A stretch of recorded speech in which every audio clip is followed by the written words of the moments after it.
Today we're gonna talk about the Malaysian entrepreneur scene and a little bit about your in and outs of your life, because I think it will be really interesting to know about some of the things that you do and you have to sacrifice to do what you are doing right now. So my first question would be very personal, obviously. Um, Tell me about your work-life balance. You seem to be really busy. I mean, traveling around the world to Colombia, to Peru, doing great things. Do you have time for yourself? Like, really? I mean, that's the million-dollar question. Great. Thank you so much, Jason, and thank you for all of you listening and tuning in. First and foremost, I would like to really congratulate and thank you, Jason, for arranging this interview and especially talking about young entrepreneurs today, Yeah. which I believe is the dream and aspirations of a lot of people, not only in Malaysia, but anywhere else around the world, of wanting to become entrepreneurs. And one of the things that really inspire me, being a young entrepreneur myself, is to see how young people is using entrepreneurship as a method to impact the world positively. Mhm. And you just arranged this interview where you actually wanted to, I would say, dig into my mind on what I understand about the Malaysian entrepreneurship scene. And especially having grown up as a young entrepreneur, I've had the great opportunities to meet with a lot of young entrepreneurs who are equally or even more successful than I am. So if you Right. believe that I am busy and I'm successful, you cannot believe how there are many other people, many of them are my peers and people who I'm called my good friends, who are more busy and who are out there making a bigger change. Hence, I'm so grateful they've invited me for this interview. Now, to your first question, how is my work-life balance? I think the first thing I would like to welcome you to know is what I do. So, as I've mentioned, I'm a young entrepreneur, being the founder of Thriving Talents. We are a Mhm. talent development company dedicated to develop the potential of people to be more productive and profitable for businesses, in their careers, and in their lives, with a specific focus on millennials. So, as you know, millennials are talents, people like you and I, that are born from the 1980s onwards until the new millennium. All right. So typically, what do our businesses do? Well, Thriving Talents, we provide corporate training solutions. We provide talent development solutions. We also produce educational events for our clients. And we have been established since 2012. I'm also proud to share that we are currently backed by two angel investors, one being an owner of a digital advertising agency, and one more being a lawyer working in a reputable law firm here in the city of Klang, just outside of Kuala Lumpur, the capital city of Malaysia. And we have had the great opportunities, as you have mentioned. I travel a lot, and Yeah. I love traveling because it's part of my passion, and also because it's related to the work that we do. So from Thriving Talents, we have actually done training across 39 countries, as you mentioned, from Colombia, Peru, Mexico, Guatemala, South Africa, Mozambique, Kenya, China, India, Australia, the United States, Canada. It's just been an amazing time. And when you ask me about work-life balance, aside from traveling, I'd like to give you a perspective that the clients whom we work with also demand the best from us. And these are Fortune 500 companies like Microsoft, Intel, Sony, General Electric, Shell. We are very grateful to work with them. Now, why am I sharing this all with you? You can see that we are a global company. We have a global reach. And knowing that the nature of our business is to deliver that human touch in a sense, to deliver seminars, to deliver Yeah. workshops, to deliver educational products, to educate people so that they become more successful for their companies, for their business, and for their lives. And when you talk about work-life balance, to be honest, for me, personally, work-life balance does not exist in my dictionary. Reason being because I love what I do. In fact, for Thriving Talents, at the moment, as of 2016, June, we have 10 full-time staff with us. And when we recruit people, we always ask them, when you join Thriving Talents, are you joining it because it's a job, or are you joining it because it's a passion? because we want people who are passionate about what they do. And the best part is we actually reward them for their passion. You get paid for actually inspiring lives. You get paid for investing your time and effort to develop the potential of other people to be successful. And if you were to ask me, Jason, how do I manage?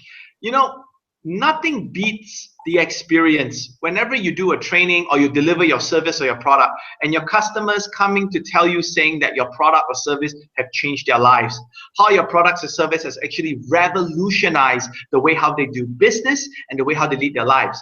And I believe that is a strong enough reason to keep me pumped all the time and to keep me awake.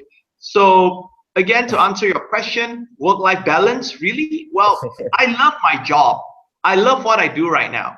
And I think it's because the nature of my business, where I constantly need to engage with clients. I'm not sitting in front of a laptop all the time. I'm always out there talking to companies, convincing companies to invest time, money, and expertise to develop their young people. And that is what I truly enjoy. Hence, in terms of work-life balance, that's my passion. Now, having said that, I'm sure some of the viewers or the listeners right now would actually be wondering, Jason, Michael, we still want to learn how to have work-life balance, right? Now, one of the things that I would normally recommend is that have a strict timetable. Now, my head of content creations and marketing, her name is Elisha, great lady, you know, instrumental part of my team. Now, she has the very definition of work-life balance. Now, how she taught me to have work-life balance, just in case if one day I do go or start to go insane because of my workload, right? She said that have 100% focus on certain chunks of your activity per day. So for example, if you wake up at 8 a.m. and you believe 8 a.m. is your most optimum time for you to be replying emails, for you to be reading up on articles, researching about those topics that will be related for your business, dedicate exactly 1 hour to be 100% focused on just replying emails, researching, or doing any other research work related to your business. And then from 9 to 10 a.m., that second hour, if you need that time to go to office, go to office, go to university, go to university. And once you have arrived at the university or office, if you need a cup of coffee, get a cup of coffee. What happened is that that is your leisure hour. So 9 to 10 is your leisure hour. Now what happened is that from 10 to 11, this is when you start kicking into work mode. And when you start kicking into work mode, people always fall into this mistake of being reactive to the world. In a sense where the moment they start their working day, they're replying emails, they keep on replying emails, they keep on answering phone calls, that they get sucked in to react to the world instead of needing to do what needs to be done. Now, what do I mean by this? What do I mean by this is if you want work-life balance, you have certain objectives that you need to achieve. You have certain, I would say, tick boxes, to-do lists that you need to do every day. Oftentimes, people get very demotivated when they're unable to tick off or to finish their to-do list because they find that so many work is upon them. Now, one of the things that Elisha taught me really well was that, you know, she said, boss, why not you have 2 hours from 10 a.m. all the way up to 12. Just focus that time on being proactive and on doing your to-do list. You may have emails coming in, but you know what? Emails can wait. Emails can wait right after lunch for you to reply them. What you need to do is to actually finish off your to-do list for the day. If you need to call some clients, take that time to call. If you need to actually make some bookings online, if you need to actually go for some meetings with your team, do all that. So stop living a life that's reactive. Start living a very scheduled life. That's what I would like to share. Yeah, I would agree with you very much. I think it's a very basic idea of having a time for everything. So if you have that time set to do something, then commit yourself to it. And when you have rest time, commit yourself to the rest time. Take your rest fully. But when you get back to work, it's work 100%. I really agree with that. My next question would be, let's see, there's one very night where I was just driving the car on my way to a local mamak shop in Malaysia. I'm with a friend. He told me that, do you realize that most of the most successful people in business, in anything, actually anything in Malaysia especially, they had a good upbringing, and they had very Right. good education. Probably international, they went abroad to study, but Right. I wasn't too agreeing to that, because I don't want to sound too cynical, but I didn't mention anything because I didn't know too much. But so my next question would be, can anyone be a successful entrepreneur, or it's really like, if it's not meant for you, then it's not meant for you? Is it true, or when someone say anyone can be a successful entrepreneur, is that just a white lie to motivate people? That's I my like. Well, I I hope you don't mind, Jason. I totally disagree with your friend. I believe that your friend has some points where it Mhm. is important about a person's upbringing and about a person's exposure to education. And when he mentioned about, if we as young people, if we are exposed to international exposures, if we understand international markets or international opportunities, we are more often to be successful. Now, of course, if you look at that into perspective, your friend does have a point.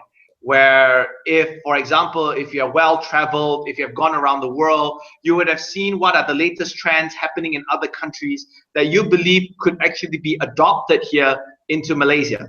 I mean, a good friend of mine, Brian Liu, one of the most celebrated young entrepreneur in Malaysia. I'm not sure if you heard of him. He's the founder of Cha Time. So as you know, Cha Time is a bubble tea brand from Taiwan. He saw an opportunity, he brought it into Malaysia, and today they are the largest bubble tea company in the country right here in Malaysia. So what happened is that, you see, for example, for Brian, he was able to travel to Taiwan, adopt, get to know a brand that he really liked, and he brought it back and he made it a success. So if you were to look at that example, people tend to say, well, look at him, he has international experience. However, I've also met so many entrepreneurial friends of mine, or I'll say young entrepreneurs, who may not have been exposed to international networks or international exposure, yet they're still successful. I think to just make a claim that with proper education system, or with a proper education upbringing, good family upbringing, and international exposure are some criteria for you to succeed as an entrepreneur, your friend has a point, but it is not the most important point. It is not a do or die. It is not the determining factor of anyone's success. In fact, just to share with you, Jason, a mentor of mine once advised me, why are you even looking abroad if you cannot even conquer the local market? Now, I understand some of our viewers watching this right now would disagree, saying that it's always good to go global from day one. That's good. But if you want to go global from day one without first setting your foundations strongly locally, if you do not have a team, if you do not have the right systems built in, your dreams of going global is just a dream. In fact, most entrepreneurs fail because they believe from day one their business is destined for a global market, which they have all the rights to think so. They have all the confidence to believe so. However, because they have never focused on first building a strong team, building a strong system, building a strong, I would say, company culture locally first, the foundation is not right, and they wanted to go global. And that caused many entrepreneurs to fail. So I'm just going to challenge that point that most successful entrepreneurs are all going global. Not necessarily. I've seen many entrepreneurs who started locally. They tested the market. In fact, that was how Thriving Talent started. We started with servicing local clients, earning some money. Okay, we earned some revenue into the business, and then we used that money to actually expand our businesses forward. Now, that is how we have grown. Now let's talk about education. Yes, education is important. People may argue that if you were educated in Harvard, if you were educated in Oxford or Stanford universities, you would be better off. Well, here's the thing. People that go to Harvard, Stanford, and all these Ivy Leagues or premier universities, one thing that they do have an advantage of is connection. They meet people who are as driven, people who are as intellectual based on academic grades for their entry. They meet people like that there. So oftentimes you tend to see, well, they can claim that they'll be more successful because they attended a foreign or international university. However, I've also seen entrepreneurs who were educated locally because they came from families who couldn't afford to send them abroad. Does this mean that they are doomed forever to not be successful entrepreneurs? Not true. Oftentimes, it depends on your mindset. If you believe that if you're not educated in a foreign university or you do not have international exposure, that you are doomed to fail, most likely you are right. Yep. You are doomed to fail because you have that limiting beliefs. So one of the things that you want to do, what I've seen local entrepreneurs here have never gone abroad, have never expanded their businesses before, but now run global businesses, is because they first recognize their weakness. Their weakness is they say, you know what, I may not have come from an education system that the people perceive as a good launch pad, or people perceive as not providing him with international experience to grow a successful business. They recognize that weakness, and they, instead of giving up, instead of just giving up on the thought that they cannot be successful, they start asking, what else can I do? Now, this is the part, this is where the magic happens. They started attending networking events. I have a great entrepreneur friend. He wanted to go global. He couldn't afford it. So one of the things that he did was that he would attend trade events organized by the Malaysian Ministry of Trade and Investment, MITI. So he would go for trade events, and his main goal in these events is to meet foreign ambassadors of different countries. He'll meet these foreign ambassadors, create that network with them, get connected with them, and then he would ask for their advice to recommend him to go abroad. And the beauty of that is the government of Malaysia, through the Ministry of Trade and Investment, provided him with grants, loans, and expert support for him to expand his business. And because he didn't have the chance before to expand his business, it forced him to connect with the local embassies and local foreign ambassadors here in Malaysia, became friends with them, and then they helped him get an easier market access abroad. Now, if you think about that, that's amazing. He has just reduced his risk of actually going abroad, setting a business abroad, and having a major failure. He doesn't understand the culture. He doesn't understand the business there. He doesn't understand the language. He doesn't understand the people. He's doomed to fail. But if he started off with a very strong foundation locally here and having that mindset to want to go global, you could continuously build that step forward and forward and forward. And the last thing I want to share is you talk about upbringing. Now, obviously, upbringing is very important. I believe that a lot of entrepreneurs would share with you that they came from a family where their family supported them, where their families really embrace the essence of entrepreneurship. And I believe that in the Asian culture, it is really difficult because a lot of parents do expect you to go to university, get a degree, be a doctor, be an engineer. If you're a doctor, marry a lawyer. If you're a lawyer, marry a doctor. If you're an engineer, marry a pharmacist. If you're a pharmacist, marry an engineer. Just an example. Okay. But if, yeah, there you go. But if you want to be an entrepreneur, I believe that there are two types of parents or two types of family upbringing that you need to pay attention to. Number one, you're going to have parents who want you to work extremely hard, to want to be a doctor and engineer. Do not go against your parents. What you want to do is you want to explain to them the concept of the business that you want to do. And then what you can do is you can make a deal with your family, with your parents. You can say that, you know, I'm still young, I'm a fresh graduate, or the best time yet, start your business even before you graduate. You know, experiment with the concept when you're in university. Because when you're in university or when you're in college, you have access to free expert support. These are your lecturers, your industry partners. You also have free access to their library. I wish I'm still a university student now, because right now for me to buy knowledge products online, for me to subscribe to a library, you know how expensive it is? You know, but when you're in a college, the university, the library is there for you. Yeah. So you, and then what happens?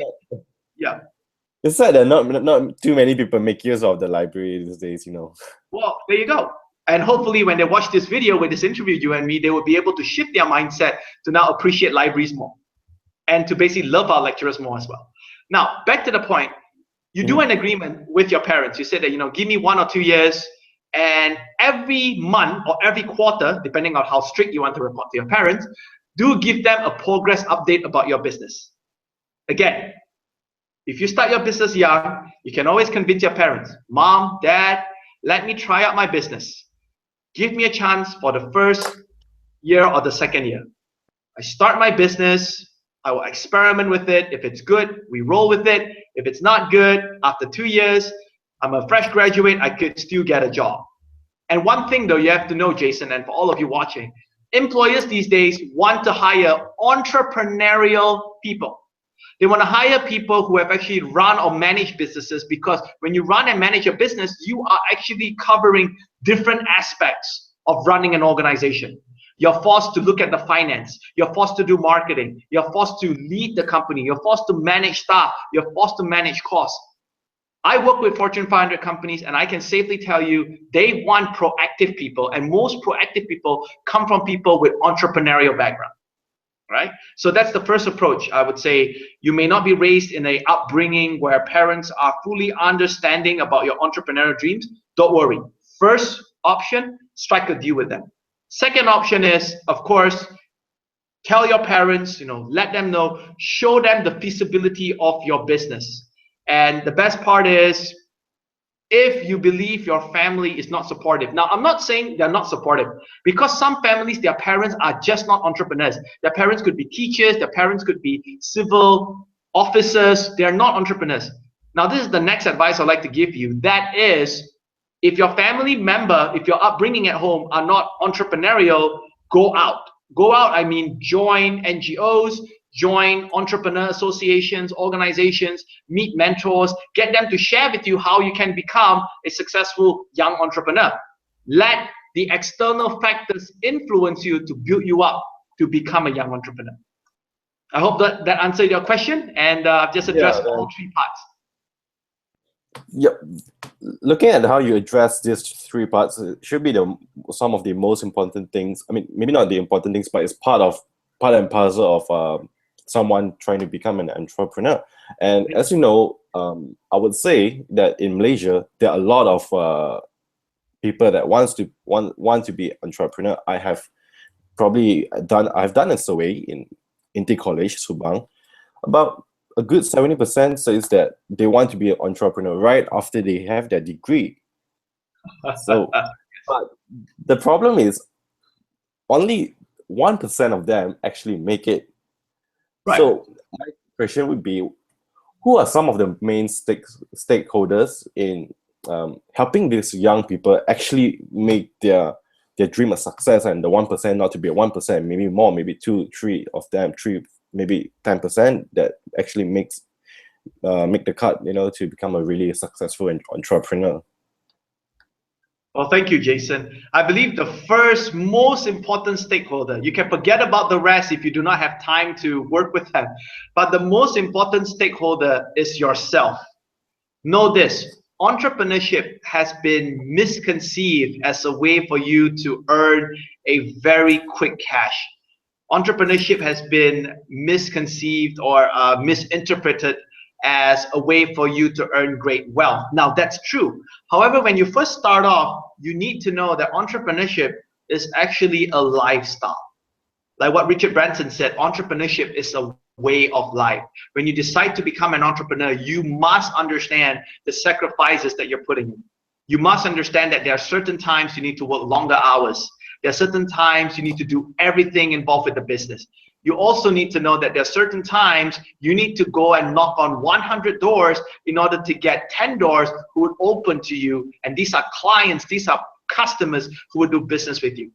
Again, I think a lot of people fail as young entrepreneurs is because, number one, especially when you're a fresh graduate, you have a degree, and having a degree, that's a counter effect towards it. Now, I urge you, and I urge everyone watching this, you need to get a degree. It's extremely important. But never let the degree be your comfort pillow, or I would say safety net. Let's put it that way. A lot of people tend to think that, I want to go into entrepreneurship. I want to just do my business for 6 months. I want to make my first million. And after the 6 months, they say, you know what? The first million is not here. I'm not seeing my wealth. Oh, well, I have my degree. I'll just go back to the job. Now, it's all right to go back to the job once you feel that entrepreneurship is not really your cup of tea.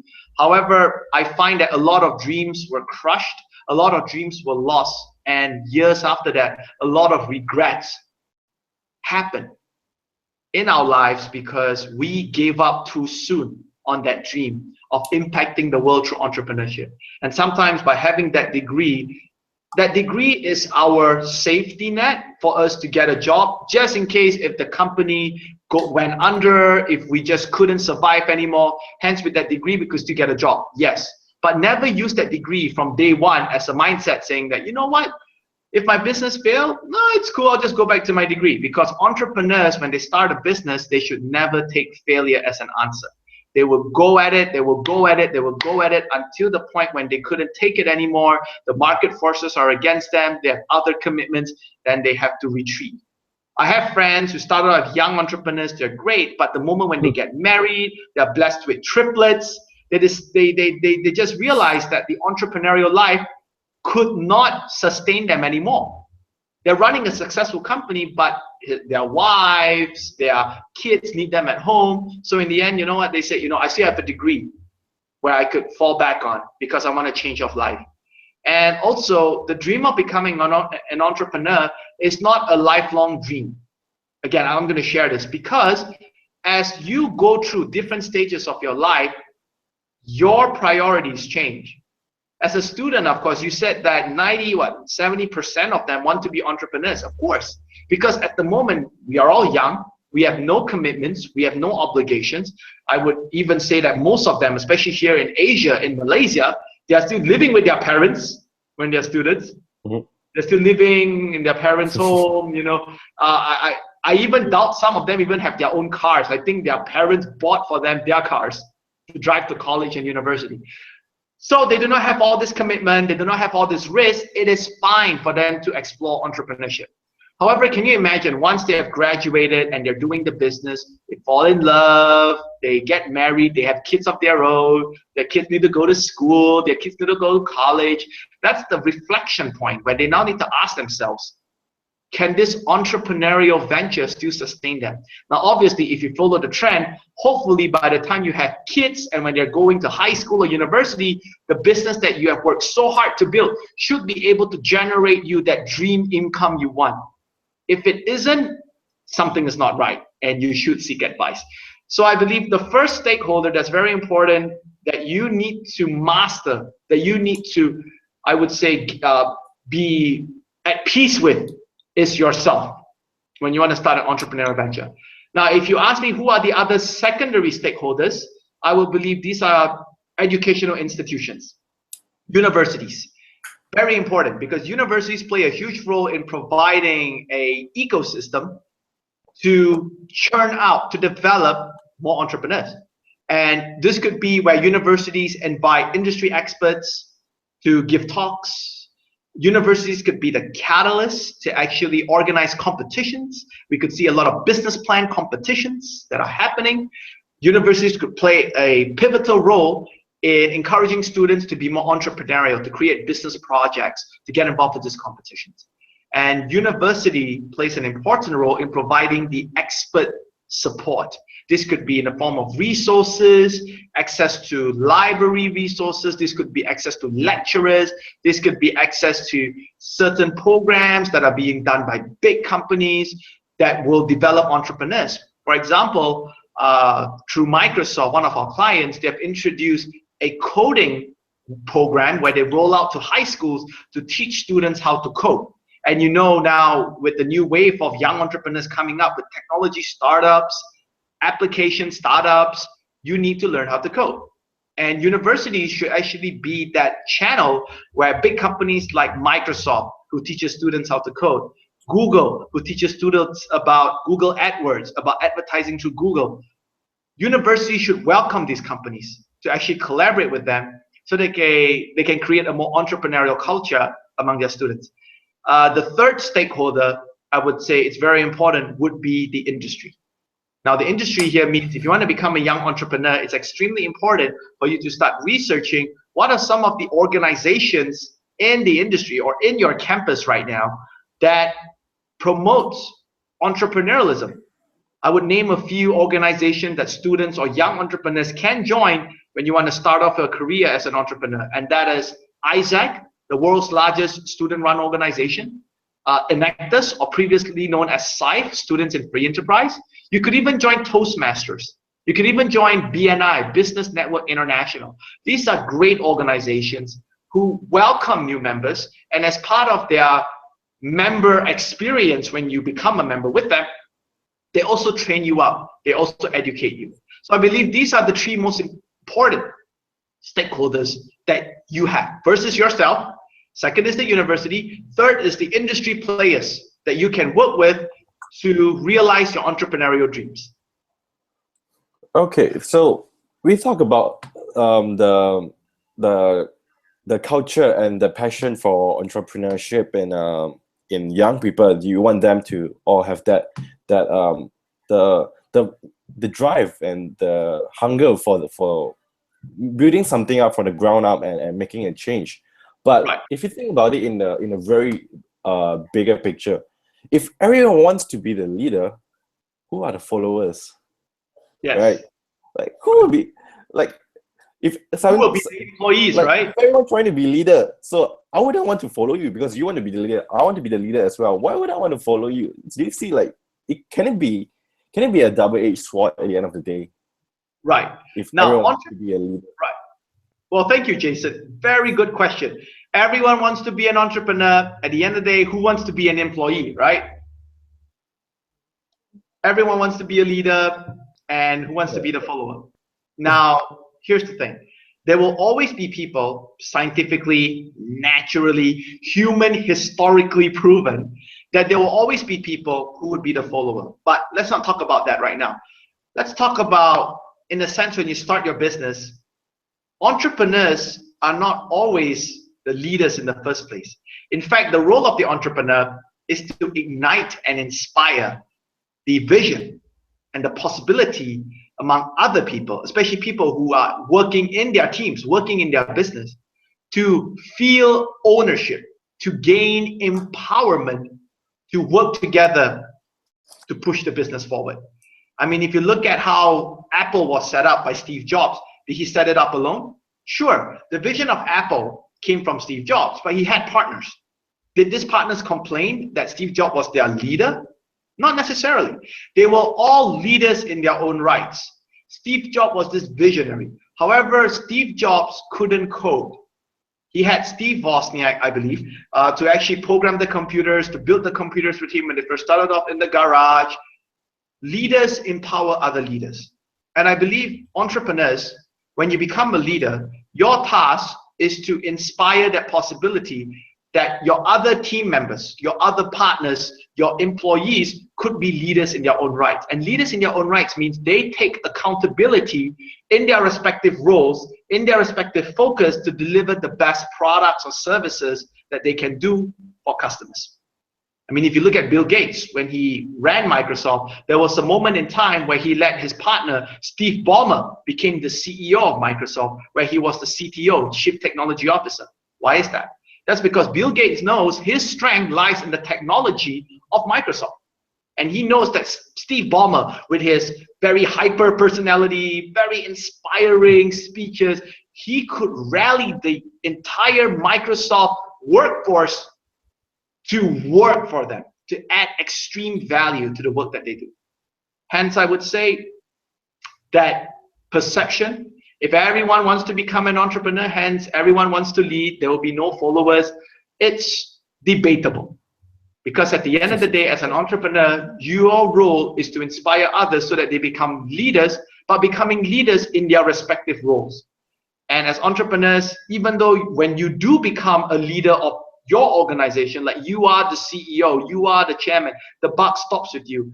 Your main goal would be to be extremely good in managing people, in inspiring, motivating your workforce, and in delegating and empowering people to believe in themselves that they can be leaders in their respective fields to deliver their services and their contributions to the company extremely well. So yes, entrepreneurship is basically being a manager. Entrepreneurship is being a manager, is it?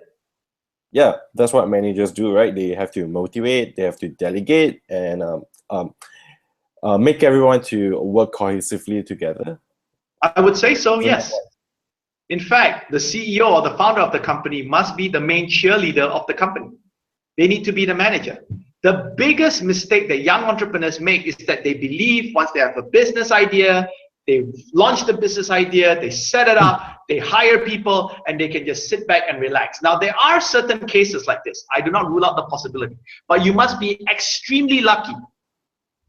Entrepreneurs who started a business, who rely solely on their team to succeed, who believe that they can now hands off from their business, because that's what entrepreneurs do, right? They come up with great ideas and then they leave it to business, they leave it to people.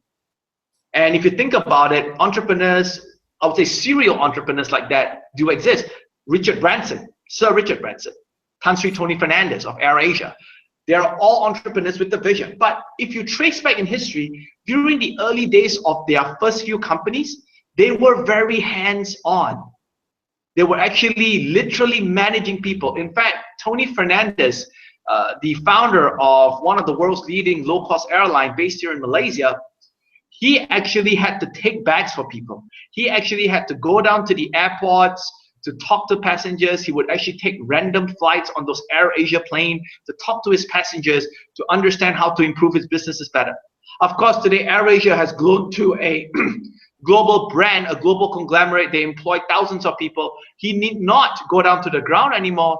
But again, if you trace back, they all started that way. They all started by having a human touch, a closer engagement with their customers. So I would say entrepreneurs, especially the young ones who want to start out, the dream is start a business, great idea, hire people, and then lay back, give yourself a few more years. Learn the business, manage the people. Yeah, thank you very much. I think a lot of young people like me even should really know that and understand that idea. Now, let me tell you a bit of a story that last year I went to Australia, Melbourne. I was there. I touched down, I think, during 3 a.m. 3 in the morning. Can you imagine that? And I dropped by in the CBD, the main city of Melbourne.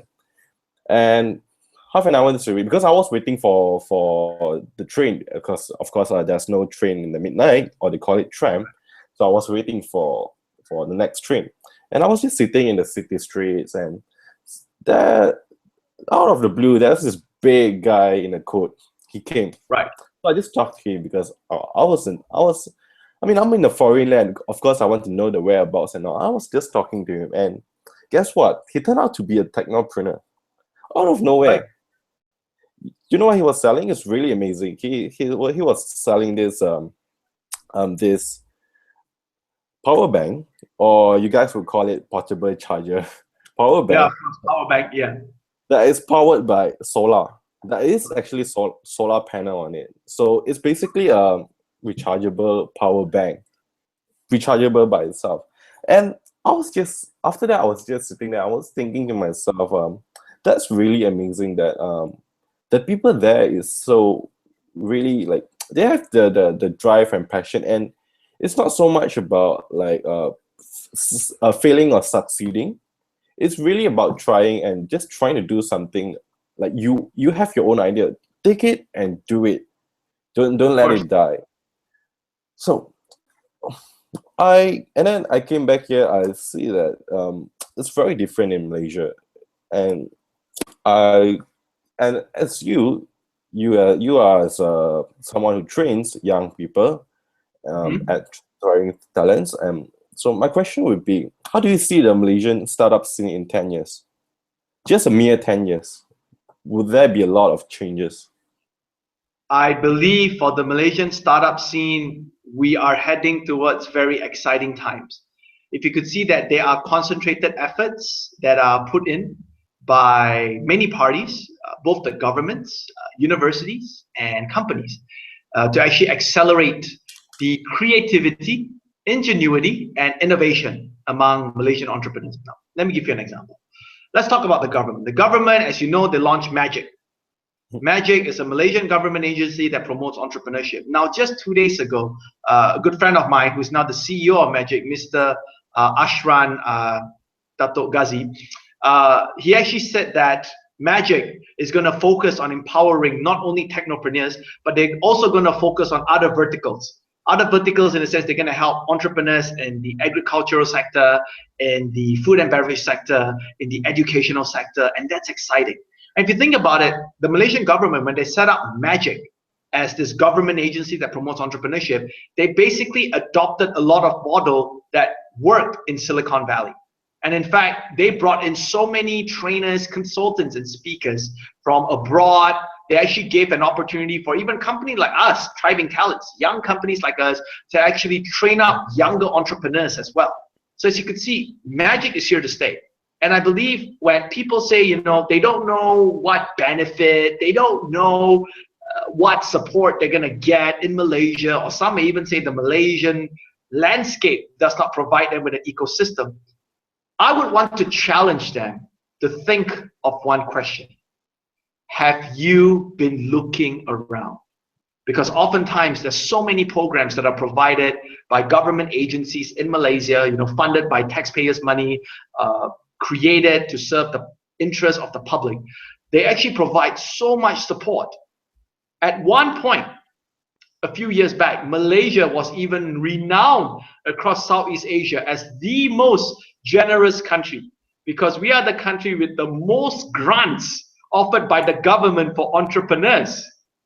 Now, if you think about it, a lot of people know that there are all these grants out there, but they do not know that they exist. They do not know, and it's not that we do not have informational sessions, we do. But sometimes I find that people tend to be lazy. People just hope that when they want to start a business, that help will miraculously come. It doesn't happen that way. If you wish to start a business where you want to export product abroad, I challenge you right now, why not Google Malaysian export services or Malaysian export incentives?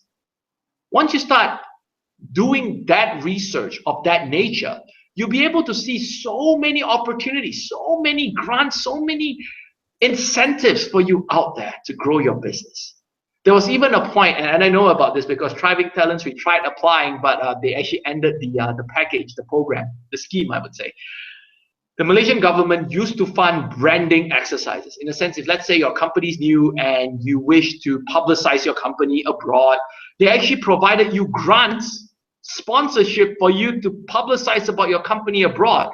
Think about going to Thailand, buying some ads there, hiring a PR agency, and all that is paid for by a government agency in Malaysia. That's insane. All right, so the landscape in Malaysia for entrepreneurs, especially coming from a government perspective, I believe it's just going to get more exciting. Malaysia has opened its doors to global experts to come in. There's no turning back. All right, now the second party or the second stakeholder that you talk about would have to be universities. Now, universities, of course, again, very exciting because universities are now embracing the nature that companies are looking for entrepreneurial talents. And universities are now more welcoming towards business plan competitions. Universities also realize that now most of their successful, prominent, famous, celebrity-like alumni are all mostly business owners. So universities would be more encouraged to actually launch programs, to welcome programs from external parties to actually come into their campuses to work with students to develop them to become entrepreneurs. So this is just going to get more and more exciting. I believe universities now play a role to actually showcase their student entrepreneurs. One of the things that Stanford University does really well is that they actually provide a platform, incubators, accelerators in their university to allow their students to flourish as young entrepreneurs. And I believe that's very much needed.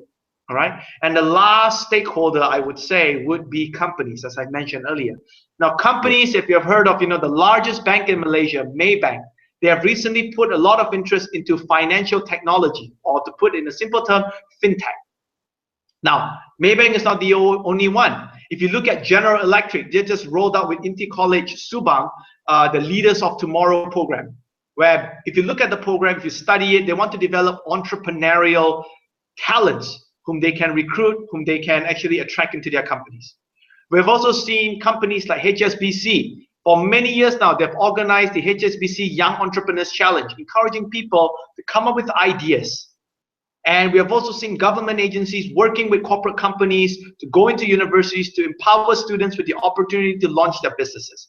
With all these opportunities in mind, companies coming in, offering not only an opportunity for students to leverage on their resources, their expertise, and their network to launch their business, but also offer them a job opportunity once they have proven themselves that they are entrepreneurial. It's going to be very exciting for the Malaysian ecosystem, I believe, in the next 10 years from now. Yeah, I'll look forward to that as well. It sounds really interesting. Just don't stop looking. Don't stop looking. Look around. To sum it up, as the last question, what would you say to young entrepreneurs in Malaysia? What would you want them to know that is the most important thing? The one message I would share with all young entrepreneurs out there: persistent pace. At times, you believe that your business is going down the drain, never give up. And one of the things that I personally believe is be extremely grateful. Be extremely grateful to your parents who supported your idea. Be extremely grateful to all the university academics who were involved, if they have supported you with your business. Be grateful to all the clients and customers who supported you since day one. And most importantly, if you're a believer of God, or if you're a believer of the universe, be grateful to your higher self. Be grateful to God, be grateful to the universe. I've always put myself in a state of prayer. I always hope, I always think positive, and that would actually help you persist in challenging times. Because notice, entrepreneurship is a way of life. You may think that your product and service should go into the hands of every customer, but notice, not every customer would agree. However, never ever give up. Keep knocking on doors. When you become an entrepreneur, you know that you're so confident, you're so passionate to represent that product or service that you're selling, that you are not ashamed to promote it, to push it to as many people as possible. Because you yourself know, you are convinced that your product or service will add tremendous value, will bring tremendous benefit, will create happiness in the eyes of your customers. If you don't feel your product or service will do that, don't be in business anyway. Don't be an entrepreneur. So persistent pace. Yeah. Thank you very much. Thank you very much for your time. Thank you again. It's been a pleasure to talk to you. Really appreciate your time. All right. I hope to see you soon. If we have a chance one day. Yeah. I'm sure. Please check out our website, thrivingtalents.com. We always welcome young talents like you, Jason, to actually join us, experience the entrepreneurial life, and never give up. That's my most important message for entrepreneurs out there. Well, thank you, everyone. Thank you for watching.